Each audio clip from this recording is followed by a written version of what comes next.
Assalamualaikum warahmatullahi wabarakatuh. Ya, jumpa lagi bersama saya di channel Saya Hidup sama Bapak Tio ya. Mantan clean service yang daftarnya kepengen daftar jadi overboy tapi kesampaian cuma office boy, udah gitu dipecat gara-gara minta penyesuaian penyesuaian hak. Wah, keren namanya. Kemudian banting setir jadi guru bimbel tapi cuma bertahan sebentar gitu kan, karena keganasan, kekejaman Covid gitu kan gitu. Tapi akhirnya kita banting setir lagi jadi konten kreator alias youtuber. Nah, mudah-mudahan nih Covid nggak bisa nyenggol gitu kan, mohon doanya bersama gitu, oke gitu. Nah, sekarang pada episode kali ini kita akan bahas lanjutan ini UN ya, karena kemarin eh, ini masih sebentar lagi setelah bulan puasa selesai lebaran. Nah, itu sebentar lagi nggak akad kita akan memasuki UN ya, baik SD, SMP maupun SMA. Bahkan mahasiswa pun akan menghadapi persiapan apa ya, SNBPTN namanya. Saya kalau zaman saya dulu PTN gampang, terus sekarang namanya ribet, SNBP MPTN gitu kan. Ya, jadi intinya itu. Nah, sekarang materinya itu kelanjutannya kemarin masih fisika ya gitu ya, karena beberapa masih ada yang belum selesai kemarin. Nah, pada episode kali ini materinya fisika UN, untuk teropong fisika UN SMP, masih SMP ya. Yang SMA bersabar gitu kan, nanti akan tiba waktunya. Kalau di besok itu akan datang gitu kan. Nah, seperti itu, oke. Nah, sekarang langsung ke contoh soal ya, biar cepet ini ya, biar cepet. Udah banyak yang nggak sabar tuh kayaknya di belakang tuh ya.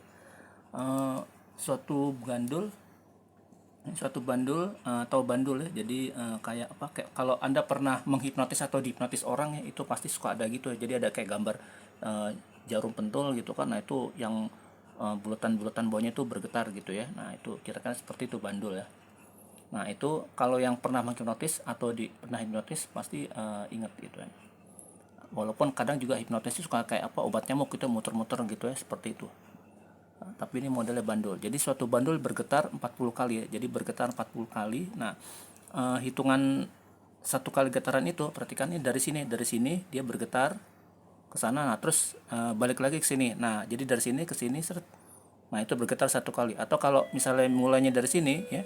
Dari sini dia bergerak ke atas, kemudian balik lagi ke bawah, ke atas lagi, tapi ke arah kiri, kemudian balik lagi ke semula. Nah, itu hitungannya satu getaran. Atau bisa juga dari sini kita lepas, terus dia bergerak sini, terus balik lagi ke sini. Nah, itu satu getaran ya.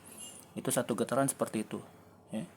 Dari sini ke bawah, namanya nih titik keseimbangan, terus bergerak ke atas, terus balik lagi ke titik keseimbangan, terus balik lagi ke awal. Nah, itu hitungannya satu kali getaran. Nah, itu ya. Nah, ini bergetar 40 kali. Jadi dari sini 1 2 3 terus selama 40 kali. Nah, bergetar selama 40 kali. Nah, itu selama 40 kali getarannya itu, ini bandulnya memerlukan waktu 1 menit ya. 1 menit ya kan. Nah, yang ditanyakan adalah periodenya ya, periode bandul ya. Periode bandul ya, itu berapa detik gitu kan. Oke, nah buat yang sudah paham mungkin sudah langsung ingat, oh jawabannya oh begini gini gini, gampang gini gitu. Saya baru kemarin belajar Pak Tio gitu. Oh, saya kemarin baru ngajarin anak saya gitu. Anak saya bingung tapi saya juga masih ingat gitu kan. Nah, seperti itu ya. Nah, atau yang waduh saya juga bingung Pak Tio gitu. Gimana rumusnya gitu. Nah, jadi penjelasannya adalah sebagai berikut. Jadi periode bandul itu T besar ya. Itu adalah definisinya, itu adalah waktu ya, waktu yang diperlukan untuk bergetar selama satu kali ya gitu kan.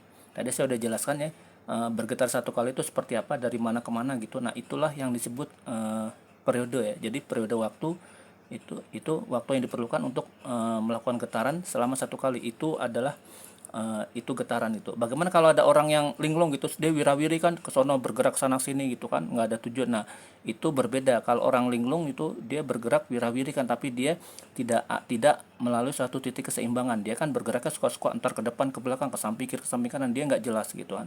Nah, kalau ini bergeraknya walaupun dia bolak-balik tapi dia tetap konsistennya, jadi melalui suatu titik keseimbangan gitu kan. Dan waktunya sama gitu. Jadi bergetar satu kali misalnya 5 detik, nanti bergetar 2 kali berarti 5 tambah 5 10 detik, bergetar 3 kali berarti 15 detik. Jadi waktunya konsisten. Kalau orang linglung kan wirawiri, kadang dia sekali muter 1 jam, ntar sekali muter lagi misalnya bisa cuman setengah menit ya, suka-suka dia kan gitu, namanya orang linglung ya. Kalau ini dia tidak linglung, ini dia konsisten gitu. Bedakan konsisten dengan linglung gitu ya. Nah ini kita konsisten seperti Anda sahabat Rasa Hidup konsisten mendengarkan materi-materi yang diberikan oleh Bapak Tio dari channel Rasa Hidup gitu kan. Oke, nah kemudian ini jadi waktu yang diperlukan untuk bergetar satu kali, itu periode. Nah kemudian perhatikan ini kalimatnya, bandul bergetar 40 kali selama 1 menit. Jadi dalam 1 menit ya. Nah 1 menit itu kita buat dalam bentuk detik ya. 1 menit kan 60 detik. Jadi dalam 60 detik ya, dia bandulnya bergetar 40 kali ya. Dalam 60 detik bandul bergetar 40 kali. Nah artinya, nah yang ditanyakan untuk bergetar satu kali getaran ini berapa lama. Jadi maksudnya T itu waktu yang diperlukan untuk bergetar satu kali ya. Jadi periode bandul ya. Jadi kalau yang ditanyakan periode bandul itu berapa detik, itu yang ditanyakan ini. Untuk bergetar selama satu kali itu berapa lama yang waktu diperlukan. Nah, keterangan dari sini. Nah, untuk menjawab ini itu kita bisa gunakan rumus perbandingan ya. Rumus perbandingan. Bagi yang bingung itu maksudnya pakai perbandingan seperti apa. Nah, jadi caranya seperti ini ya. Untuk bergetar 60 detik, kelihatan ya, turunin sedikit. Nah untuk bergetar selama 60 detik itu, untuk bergetar selama 40 kali itu memerlukan waktu 60 detik ya. Jadi untuk bergetar 40 kali memerlukan waktu 60 detik. Nah sekarang kalau dia bergetar satu kali itu berapa detik waktu yang dibutuhkan. Nah jadi itu 60 per 40 sama dengan berapa per satu kali gitu kan. Nah ini gunakan rumus perbandingan. Terus di sini bagi yang belum paham itu caranya kali silang ya. Jadi di bagian atas kiri dikali dengan kanan bawah, kemudian kanan atas dikali dengan kiri bawah ya, terus dibuat sama dengan ya. Jadi gini, 60 dikali 1 ya, 60 dikali 1 itu sama dengan 40 dikali berapa lama di sini gitu kan. Nah kemudian terus yang ditanyakan kan berapa lamanya. Nah berapa lamanya itu kita 40 nya kita pindakan ke bagian bawah. Jadi 60 dikali 1 terus dibagi 40 ya. 60 dikali 1 dibagi 40. 60 dikali 1 dibagi 40. Nah, terus hasilnya berapa? Itu adalah waktu untuk melakukan satu kali getaran. Nah, di sini angkanya kan 60 dikali 1 dibagi 40. Nah, ini kita bagi dengan kita sederhanakan. Kita sederhanakan dibaginya dengan yang 20 ya gitu. Coba 20 ya. 60 dibagi 20 dan 40. Jadi cari suatu angka yang kalau dibagi dengan 60 dan 40 itu udah bisa gitu kan. Nah, 1 bisa, 2 bisa, 5 bisa. Nah, kita ambil yang terbesar yaitu 20. Kalau 30, 60 dibagi 30 bisa, tapi 40 enggak ya. Gitu ya. Jadi kita ambil yang 20. 60 dibagi 20 itu 3, 40 dibagi 20 itu 2. Ya kan? Tadi ini dikali 1. Jadi kalau dikali 1 ya udah satunya nggak perlu ditulis. Jadi di sini hasilnya 3/2. Satuannya detik ya. Satuannya detik sehingga tanda tanya ini yaitu waktu untuk bergetar satu kali itu 3/2 detik. Nah, jadi ke bawah. Jadi T periode bandulnya itu sama dengan 3/2 detik atau 1,5 detik. Ya. Artinya kalau periode bandul itu 3/2 detik atau 1,5 detik, artinya untuk bergetar satu kali bandul ini memerlukan waktu 1,5 detik ya. Jika dia selama 1 menit bergetar 40 kali, artinya untuk bergetar satu kali dia memerlukan waktu 1,5 detik. Nah inilah periode bandul. Nah, itu periode yang ditanyakan. Periode bandulnya berapa? 1,5 detik. Oke, itu. Oke, paham ya? Paham. Kalau yang ngajarin Pak Tio pasti paham gitu kan. Bagi yang tidak paham atau belum paham, lihat lagi dari awal, dari tadi saya terangkan dari titik ke 0 ya gitu kan. Dari detik ke 0 gitu. Nah itu lihat pelan-pelan, jangan di skip supaya tidak gagal mandiri gitu kan. Saya selalu mengatakan bahwa hari ini saya rancang penyajian ya, cara penyajiannya saya rancang supaya mudah dipahami gitu ya. Nah bagi yang belum paham itu lihat lagi dari awal tanpa di skip. Nah kalau masih belum bingung juga kirim pertanyaan atau kritik saran di kolom komen gitu kan, nanti biar nanti kita bahas bareng-bareng di mana kesulitannya gitu kan, seperti itu. Oke. Kemudian jangan lupa juga klik like, subscribe dan tombol lonceng supaya kalau ada pembaharuan itu selalu Anda yang pertama tahu gitu, seperti itu. Oke gitu ya. Nah, kita lanjut ke nomor 2. Oke. Ini ada gambar perahu. Nah kembali lagi seperti zaman anak-anak yang main perahu-perahuan. Jadi di sini ada suatu perahu. Nah, itu di sini ini ada permukaan laut.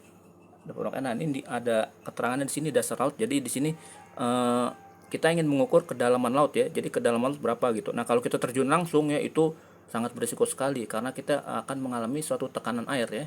Kalau tekanan hidup kita tinggal baca zikir gitu, wirid zikir ya kan, mengingat kekuasaan Allah, insya Allah, wah itu gampang ya tekanan hidup kan, bersabar aja gitu kan, karena sesungguhnya Allah bersama orang yang sabar kan gitu ya. Nah tapi kalau ini kalau kita mau nyoba nggak apa-apa sih, tapi kalau saya kayak nggak berani ambil risiko gitu. Jadi kita terjun ke dasar laut ya tangan kosong, cuman berdasarkan wirid zikir gitu, tahu-tahu pas bangun nanti sudah pindah ke alam lain, itu berbahaya sekali. Jadi jangan dicoba. Don't try this at home. Ini mah air laut ya. Don't try this at sea gitu ya. Jangan coba di air laut ya. Jadi jangan pakai itu, tapi ada trik dan triknya. Nah, para ilmuwan telah melakukan suatu penelitian mungkin beratus-ratus tahun atau beribu tahun, dan akhirnya ketemu seperti ini gitu. Jadi cukup dengan mengukur pakai suatu alat ya. Jadi dikirim suatu sinyal bunyi ya, sinyal bunyi dari permukaan laut ini menuju ke dasar laut. Nah, nanti dari dasar laut ini bunyinya dipantulkan terus sampai lagi ke dasar laut. Nah, waktu yang diperlukan itu nanti berapa lama? Nah, itu nanti ketahuan. Jadi di sini soalnya dari permukaan laut dikirim bunyi ya, dikirim bunyi ke dasar laut ya. Nah, kemudian bunyi terdengar lagi, berarti bunyinya dipantulkan dari dasar laut ya. Bunyi terdengar lagi setelah 12 detik. Jadi setelah dari sini terus ke sini terus balik lagi ke sini gitu ya. Nah, itu waktu yang diperlukan 12 detik ya. Jadi bunyi terdengar lagi setelah 12 detik. Nah, jika V bunyi ada ya. Jika V bunyi, V ini bukan volume tapi kecepatan ya. Jika kecepatan bunyi di air ya, kecepatan bunyi di air itu nilainya 1800 meter per detik ya. Berarti 1800 meter per detik, maka ditanyakan kedalaman laut. Nah, itu kedalaman yang tadi kita ukur. Jadi jangan kita nekat gitu kan dengan menggunakan zikiran terus terjun ke laut tangan kosong gitu kan. Nah, itu jangan dicoba gitu kan. Tapi kalau mau nyoba nggak apa-apa sih, kalau mau pengen ngukur kekuatan kita gitu ya. Seperti itu. Nah, kedalamannya jadi berapa kedalamannya berapa meter ya, itu lambangnya S gitu kan. Nah, seperti itu. Nah, untuk seperti ini itu ternyata rumusnya tidak terlalu susah. Jadi rumusnya cuman begini. Jadi para ahli telah merumuskan sebagai berikut. S sama dengan V kali T dibagi 2, di mana S itu kedalaman laut yang ingin kita ukur, kemudian V-nya tadi ya kecepatan bunyi di air, T-nya itu waktu yang diperlukan sampai suaranya terdengar lagi ke permukaan ya, yaitu tadi 12 detik ya, sehingga nah ini per 2-nya. Nah, kenapa per 2? Karena waktunya bolak-balik ya, dari atas, dari permukaan laut terus dia kembali ke dasar laut itu 1 kali, terus balik lagi ke atas berarti 2 kali, sehingga memerlukan waktu 2 kali. Jadi di sini dibagi 2. Nah, jadi V-nya tadi sudah ketahuan 1800, T-nya 12 detik, kemudian